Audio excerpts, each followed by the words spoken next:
están, estimados estudiantes? Empezando el avance de la asignatura, vamos a empezar a ver el tema de relaciones de equilibrio. Cuando nosotros analizamos equipos de separación, frecuentemente nos encontramos con suposiciones de equilibrio. Ya podemos tener equipos de absorción, ¿no? En este caso, para analizar el equilibrio líquido-vapor, vamos a analizar equipos, por ejemplo, de destilación, en la que nosotros vamos a tener distintas fases. Bueno, aquí estoy mostrando una gráfica en la que estoy evidenciando que el líquido está pasando a la fase vapor. De acuerdo, está pasando a la fase vapor. Pero además, ¿qué está pasando? Está condensándose. Entonces, cuando un líquido empieza a vaporizarse y empieza a condensarse, decimos que está en equilibrio y generamos el equilibrio líquido-vapor. Ahora, para que nosotros podamos, o sea, si nosotros analizamos agua, el agua continuamente se está evaporando, eso saben ustedes.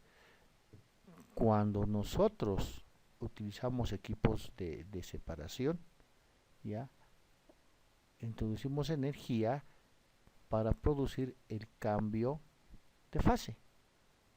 En este caso vamos a suministrar energía para que el líquido cambie de fase y vaya a la fase vapor. ¿No ve? Y va a estar vaporizándose y condensándose, vaporizándose y condensándose. O sea, va a llegar a un equilibrio. ¿Pero qué tipo de equilibrio? Ya, yo dije elevar la temperatura. Entonces, si nos damos cuenta, yo tengo el líquido, ya, y si estamos en condiciones ambientales, estoy a presión constante y le estoy suministrando energía, es decir, estoy cambiando la temperatura, ya, pero se está generando una fase vapor. Esta fase vapor es gas, ¿no ve? Es gas y va a estar en función de la presión y de la temperatura. ¿De acuerdo? Ahora, ¿qué condiciones yo necesito para que exista un equilibrio? Oye, tiene que haber equilibrio térmico. Es decir, que ambos, tanto líquido como vapor, se encuentren a la misma temperatura. Equilibrio mecánico. Oye, las presiones también tienen que ser las mismas. Equilibrio químico. El potencial químico en la fase líquida tiene que ser igual al potencial químico en la fase vapor. Ya estamos hablando de esas condiciones, pero todavía no estamos indicando, oye, ¿cuántos componentes tendría acá? ¿Y quién estará pasando primero a la fase vapor? Entonces, claro, ahora vamos a introducir en el equilibrio líquido-vapor, a los componentes. En este caso estoy poniendo una mezcla binaria de dos componentes. Cada uno de estos componentes va a tener su composición en la fase líquida y su composición en la fase vapor. ¿De acuerdo? Entonces nosotros habíamos dicho que tiene que haber, ¿no ve? Equilibrio térmico, equilibrio mecánico y equilibrio químico. ¿De acuerdo? Entonces, ¿a través de quién nosotros nos han enseñado desde físico-química a analizar el equilibrio? ¿No? Nosotros tenemos que identificar los grados de libertad a través de las reglas de fases de Gibbs. Y si nosotros aplicamos a la regla de fases de Gibbs las condiciones que estamos dando ahora de mezclas binarias, yo tendría 2 grados de libertad. Ya, o sea, puedo jugar ya con dos variables. Y yo había mencionado, oye, yo tengo que forzar, ¿no?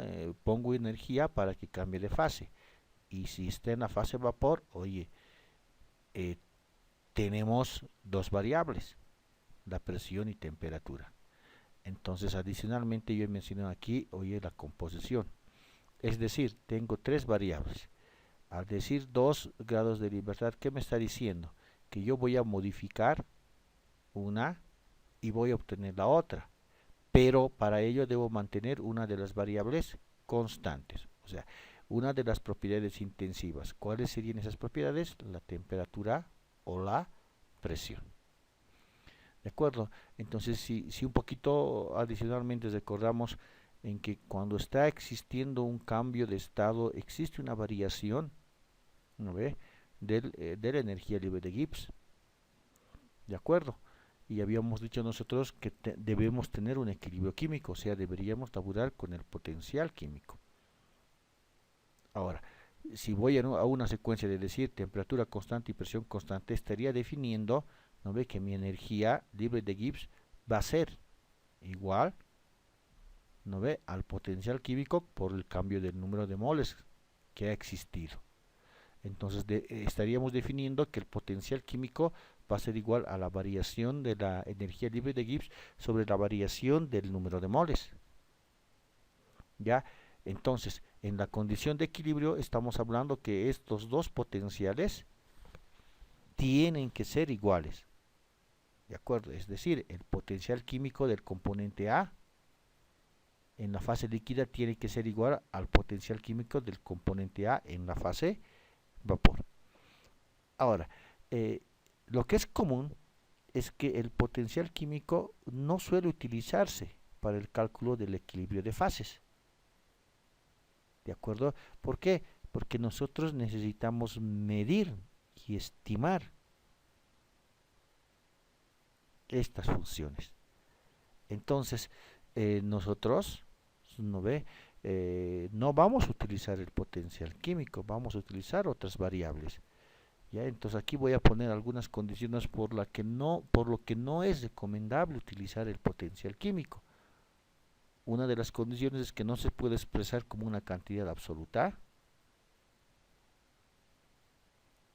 ¿No ve? Sus valores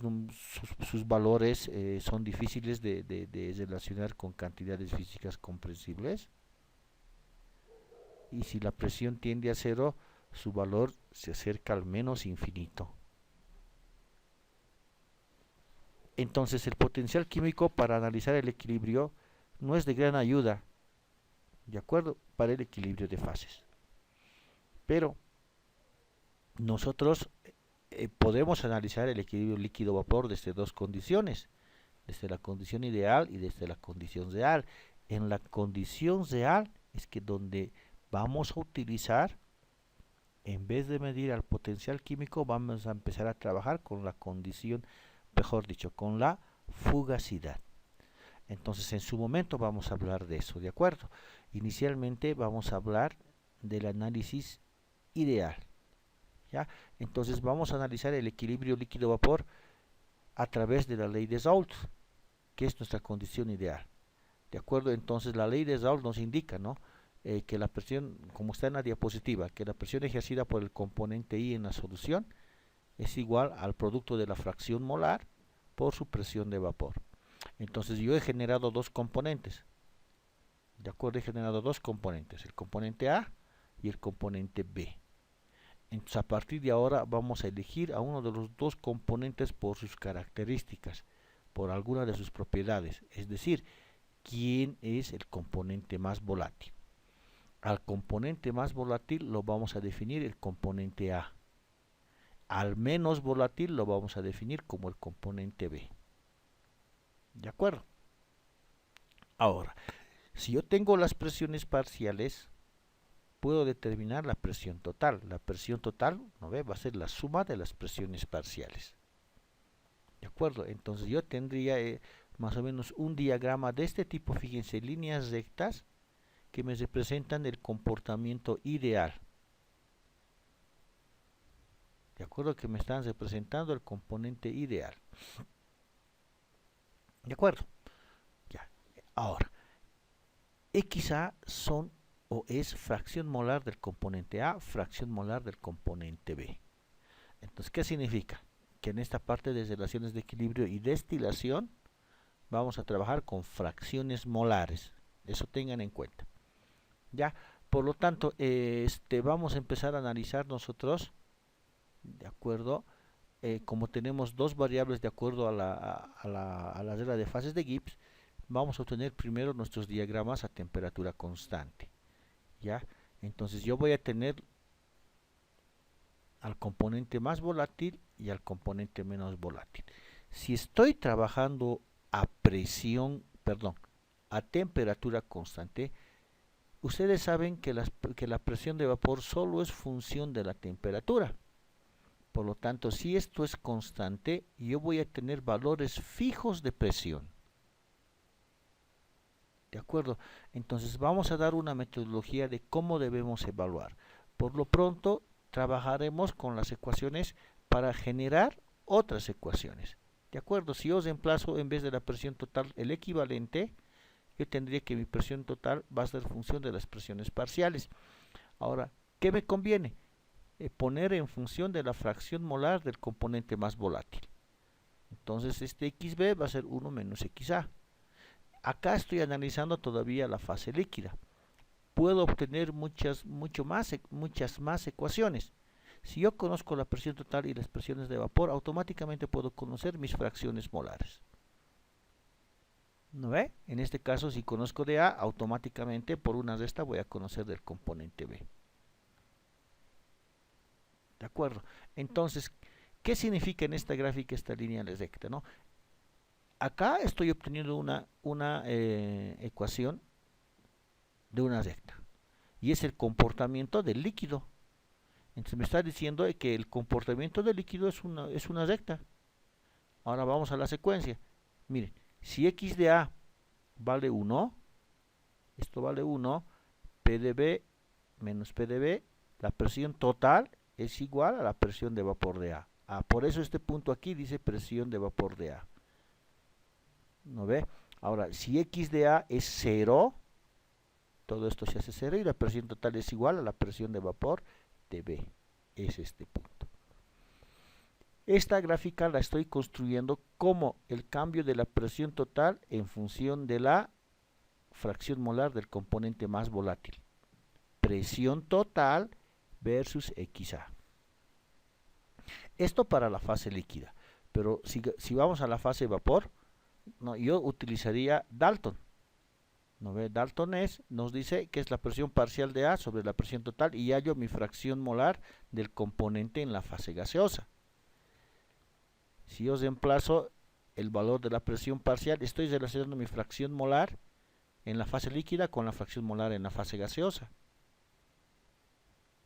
Entonces, ahora, esto ya no es la ecuación de una recta, representa esta ecuación. Entonces, esto me representa el cambio del líquido y esto me representa el cambio de la fase vapor.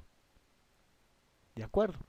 Pero estoy trabajando a temperatura constante, recalco. Significa que estos valores de presión van a ser constantes en todo este rango. ¿De acuerdo? Entonces, eso significa que debemos indicar una metodología. Bueno, ahora, con esas ecuaciones tengo todas las posibilidades de poder calcular esta recta, ¿no? Aquí me está diciendo si conozco x de A, automáticamente puedo conocer y de A, ¿no ve? Conociendo los valores de la presión de vapor. Entonces tengo todas las ecuaciones necesarias para poder evaluar. ¿De acuerdo? Combinando estas ecuaciones encuentro esta. Ya, entonces yo les sugiero que por favor practiquen para poder determinar esas ecuaciones. Ahora viene la metodología. ¿Cómo voy a hallar la gráfica? ¿No? Aquí tengo la gráfica del líquido, aquí tengo la gráfica del vapor y voy a explicar un poquito toda esta secuencia. Miren, para poder evaluar a una temperatura constante, la temperatura va a ser un valor constante en todo este rango, no sé, digamos 80 grados centígrados. Por lo tanto, si yo entro a tablas, voy a poder evaluar la presión de vapor de A, va a ser un valor único, la presión de vapor de B va a ser un valor único. Como eso no está cambiando, no podría calcular la presión total. Ya tenemos las ecuaciones. Entonces, ¿qué voy a hacer?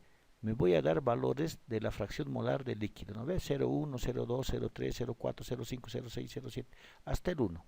Solamente de líquido. Entonces, si ya tengo la fracción molar del líquido, multiplico por su presión de vapor, voy a poder calcular la presión parcial de A. Multiplico, mejor dicho, para hallar la presión parcial de B, ¿qué tengo que hacer? Tengo la fracción molar de A, este valor lo resto de 1 y hallo la fracción molar de B. ¿no? Y con eso X de B por la presión de vapor de B determinó su presión parcial de B. Presión parcial de A más presión parcial de B, puedo determinar la presión total. ¿De acuerdo? Después les dije, ¿no ve? Conociendo X de A y las presiones, puedo calcular Y de A. Listo, entonces ya tengo X de A que me di como dato y todo lo demás he calculado. De acuerdo, cuidado, no pueden darse X de A y Y de A, no pueden darse, solamente pueden darse un valor. Si quieren, depende de usted, si yo les estoy recomendando X de A, también se pueden dar Y de A, y de ahí empiezan a calcular los otros valores. ¿De acuerdo? Ahora, ¿qué significa esta gráfica? ¿No ve? Aquí ya tengo el líquido, aquí yo tengo el vapor. No, aquí estoy, el líquido lo he graficado con XA y el vapor lo he graficado con Y de A.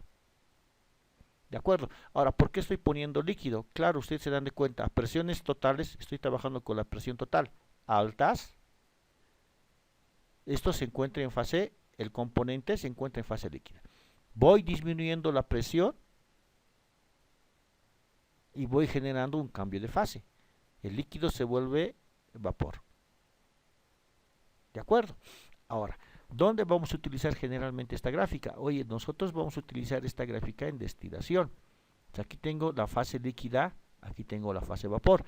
Y entre las dos curvas tengo la fase líquido-vapor. Esta parte nos interesa porque ahí es donde vamos a trabajar en la separación de los componentes. ¿Cómo vamos a hallar esos valores? Facilito, ¿no ve? Me dan una presión total, esto sabemos desde físico-química, ¿no ve? Intersecto con una composición de alimentación y aquí me voy a la fase vapor, hallo su composición, me voy a la fase líquida, hallo su composición. De acuerdo, eso lo vamos a ir analizando también en la parte de destilación, ya un poquito para que recuerden, para que empiecen a recordar. Ahora, otro diagrama, yo les decía, vamos a jugar con dos variables, ¿no? Ya hemos jugado con la temperatura constante, ahora jugamos con la presión constante. La presión constante, ¿cuál va a ser? Generalmente es la presión atmosférica. ¿De acuerdo? ¿Cuánto es en La Paz? 495. ¿Cuánto a nivel del mar? 760. Entonces, yo voy a tener ahora la presión constante, pero voy a conocer diferentes temperaturas. Ya, estas temperaturas, ¿entre qué rango tienen que estar? Entre la temperatura de ebullición del menos volátil y la temperatura de ebullición del más volátil. Entonces uno puede hervir, no sé, pónganle, digamos, a nivel de La Paz, el agua 86, el alcohol más o menos 65, 66. Entonces ya tengo de 65 a 60 a 86. Y me doy los datos, ¿no ve? 86, 80, 75, 70. Ya eso es dato. ¿De acuerdo? Por lo tanto, entro a tablas y calculo la presión de vapor del componente A y del componente B. Si no tengo tablas directamente que me dan los datos, trabajo con una ecuación de Antoine, ¿no? La ecuación de Antoine nos va a permitir conocer las presiones de vapor. Ya, ustedes elegirán, A, B, C son constantes. Aquí me está diciendo que PB está en milímetros y esta temperatura en grados centígrados. Dependerá de la ecuación que ustedes estén utilizando para ver los valores de acá. No pueden ser en atmósferas, pueden ser el Kelvin. Todo dependerá del tipo de ecuación. Entonces, si yo ya tengo las presiones parciales, mejor dicho, las presiones de vapor, puedo calcular X de A. Puedo calcular si ya conozco X de A. Ojo, en esta parte no puedo darme datos. Ya tengo los datos acá. Ya con las ecuaciones que les he mostrado tenemos que calcular X de A. Luego calculo la presión parcial de A, la presión parcial de B y nuevamente calculo Y de A. Entonces, esa es la secuencia con la que debemos trabajar. ¿Para qué? Para generar una curva de este tipo, que ya es, si quieren ustedes, es una hojita de coca. De acuerdo, ahora vamos a la secuencia, ¿no ve? Cuando esta son las fracciones molares del componente más volátil. Siempre vamos a trabajar con el componente más volátil, hemos dicho. Cuando tengo el componente más volátil, tengo su temperatura de ebullición. ¿no? En el otro extremo, acá en 0, ya he demostrado con el ejemplo de la presión, voy a tener al componente menos volátil. ¿No? El componente más volátil vale 0 y el componente menos volátil vale 1. ¿Cuánto vale su temperatura? La temperatura del componente menos volátil. ¿De acuerdo? Entonces aquí tengo, como voy calentando, aquí tengo la fase líquida, tengo la mezcla, la fase líquida más vapor y tengo la fase vapor. Ahora, cada una de estas curvas recibe un nombre. ¿De acuerdo? La curva inferior recibe el nombre de la curva del punto de burbuja. ¿De acuerdo? La curva superior recibe la curva del punto de rocío. ¿De acuerdo? Lo mismo pasa con el líquido, ¿no ve? Mejor dicho, con la gráfica a temperatura constante. La curva del líquido me genera el punto de burbuja. La curva de vapor me genera el punto de rocío. Esto es importante porque vamos aclarando, posteriormente vamos a ir aclarando algunas cosas, pero podemos adelantar, ¿no? ¿Cómo determino el punto de burbuja? Oye, yo tengo que evaluar la temperatura de burbuja, el punto de burbuja. Aquí tengo que hallar la temperatura en el punto de rocío. Entonces, ¿cómo definimos el punto burbuja? Definimos como aquel punto en el que aparece el primer vestigio de vapor. El primer vestigio de vapor. Estoy yendo de menor temperatura a mayor temperatura. Ahora, para definir qué es el punto de rocío, me voy al otro extremo. Tengo una fase vapor. Todo está en fase gaseosa. Lo voy enfriando y llego a este punto. Entonces, el punto de rocío es aquel punto donde aparece el primer vestigio de líquido. ¿No se acuerdan ustedes el rocío del alba? Dicen, ¿no ve? En nuestras ventanas aparecen gotitas de agua que están condensándose y nuestros abuelitos, nuestras mamás nos dicen, es el rocío del alba. Entonces eso significa, ¿no? Por eso vamos de la fase gaseosa a la fase líquida. No vamos en este sentido. Vamos de arriba hacia abajo para la curva de rocío. Pero además, perdón, el punto burbuja, el punto de rocío también tienen otros nombres, ¿no ve? Cuando vamos subiendo, el punto de burbuja también se llama curva principio de ebullición. ¿De acuerdo? Principio de ebullición. La curva del punto de rocío también se llama curva principio de condensación. ¿De acuerdo? La curva de rocío también, perdón, la curva de burbuja también se llama curva final de condensación. Y la curva de rocío también se llama final de ebullición. ¿De acuerdo? La misma secuencia en el diagrama a temperatura constante. ¿De acuerdo? Listo. Ahora, tanto el punto de rocío como el punto de burbuja tenemos que determinar, tenemos que evaluar. Y eso lo vamos a ver más adelante. ¿De acuerdo? También una vez que yo conozco las composiciones X y Y de los dos diagramas, yo puedo evaluar el diagrama composición Y versus X. Esta línea celeste es una línea de 45 grados, ¿no ve? He agarrado el punto 0 y he unido el otro extremo, el punto 1. Yo lo he trazado. Después, ¿cómo he determinado la curva roja? A ella un X del más volátil y lo he intersectado con su Y del más volátil. He agarrado un X del más volátil y lo he intersectado con el Y del más volátil. ¿No ve? De esa forma he ido construyendo la curva. Perdón. Ahora, nosotros estamos hablando ya de condiciones ideales. Pero aquí hay una consulta, ¿no? Cuando nosotros estamos en Santa Cruz, el agua hierve a 100. Cuando estamos en La Paz, el agua hierve a 86. A 86. Entonces, ¿qué significa? ¿De acuerdo? Que cuando existe un aumento de temperatura, ese aumento de temperatura en la ebullición, estamos en efecto de la presión. O sea, si yo hablo a una temperatura mayor, estoy hablando de una presión mayor, ¿no ve? Les decía, en Santa Cruz la presión es prácticamente una atmósfera y el agua hierve a 100. En La Paz la presión es 495 y el agua hierve a 86. Entonces, cuando yo tengo una mayor presión, ¿de acuerdo? Tiene un efecto negativo en el equilibrio líquido-vapor y en el proceso de destilación. ¿De acuerdo? Tanto acá podemos apreciar que hay una diferencia, ¿no? Si hay una diferencia en temperatura, hay una diferencia en energía. Esto es energía que necesito para que este cambie de fase. ¿Ya? Pero acá es más interesante ver, ¿ya? Cuando ya yo tengo una mayor presión, no se genera una buena hojita de coca. Significa que el proceso de separación no va a ser el más adecuado. Cuando yo tengo una menor presión, significa que el proceso es mucho más factible para su separación. ¿De acuerdo? Ahora, bueno, para esta parte ya estamos por terminar. Yo había visto, yo había indicado, oye, los cambios a través de la ley de Zolt, en la composición en fase líquida y la composición en fase vapor. Y si nosotros sabemos, si se tiene un equilibrio, tiene que haber una constante de equilibrio.